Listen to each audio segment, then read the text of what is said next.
انفجار بعد از ادای نماز شام و دقیقاً زمانی که مردم برای گرفتن افطاریه والی تجمع نموده بودند رخ داد. والی بغلان همراه با معاونش و بعضی از رئیسان ادارات دولتی نیز اینجا آمده بودند، ولی دقایق بعد از رفتن والی و معاونش این انفجار رخ داده است.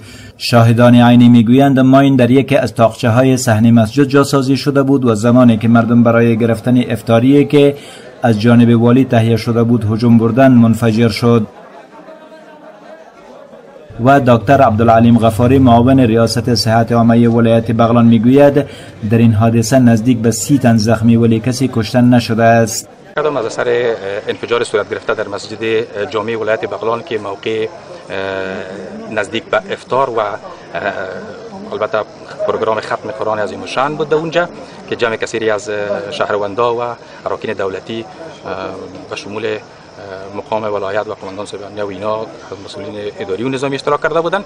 حمله انتحاری و یا انفجاری که در اونجا صورت گرفته 29 تن از هموطنان ما زخمی شدند که زخمی ها به سرعت به شفاخانه ولایتی که در نزدیک مسجد جامع قرار دارند انتقال داده شد که زخمی ها به شکل سطحی و عمیق، یعنی جروحات سطحی و جروحات عمیق دارند می باشد. وضعیتشان تحت کنترل است.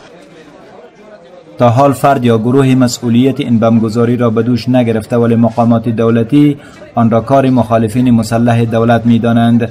بغلان ولایتی است که انتحار و انفجارات خونینی در آن رخ داده، ولی طی سالهای اخیر این اولین بار است که انفجاری در داخل مسجد رخ می دهد و به این تعداد مردم را زخمی می کند. در همین حال مردم این عمل را خلاف اسلام و انسانیت دانسته و آن را به شدت محکوم می کنند.